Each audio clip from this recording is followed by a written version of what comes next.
Dah settle zakat? InsyaAllah itu tazkirah kita pada malam ni. Okay, Ustaz Ahmad, daripada dihuraikan Ustaz Zarifi tadi, ramai pula saya nak kaitkan dengan kefahaman orang pasal zakat. Sebab zakat ni ada banyak bahagian. Ya.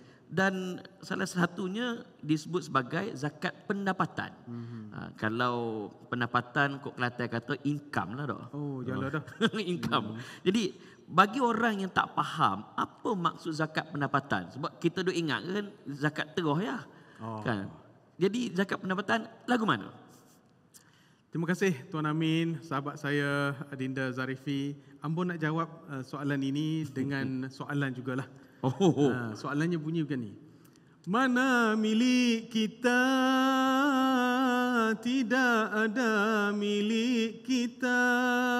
Semua yang ada Allah yang punya, tidak ada kita punya.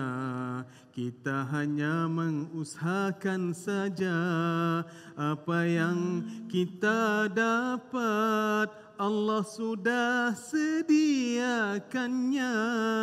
Allah, Masya Allah. Boleh jawab tak soalan tu? Boleh. Boleh. So tuan-tuan hadirin dan para penonton sekalian, bila kita cerita tentang zakat pendapatan, saya nak cerita bahawasanya zakat ini ada dua. Ada berapa banyak zakat? Ada dua. Ulama letakkan ada dua. Dua yang apa utama?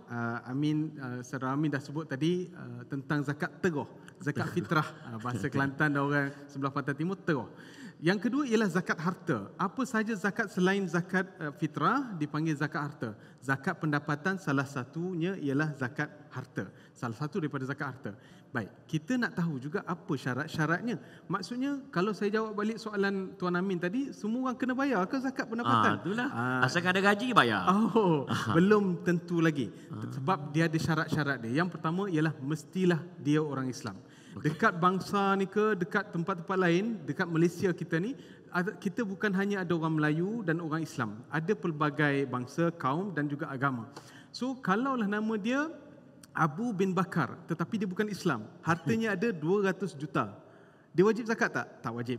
Tetapi kalau nama dia ialah Yap Ahloy, kan? Tetapi dia tak tukar nama, dia Muslim, ada duit dan tertentu, cukup syarat. Selain itu, kita kena lihat dia adalah sempurna milik. Kalau kita cukup milik, alhamdulillah kita kena bayar zakat. Maknanya juga sudah cukup syarat. Yang seterusnya ialah dia mesti juga cukup syarat Min. Orang yang bekerja, dapat gaji, dapat income, kata bahasa kampung Amin tu.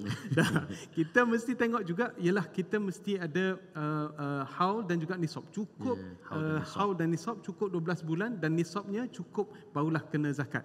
Barulah kita jadi orang yang wajib bayar zakat. Kalau gaji semata-mata, kalau tak cukup haul dan nisab, belum tentu, belum wajib bayar zakat. So itulah dia, siapa yang cukup syarat dia wajib bayar zakat. Baik. Dan berapa tu nanti kita bincang insya-Allah.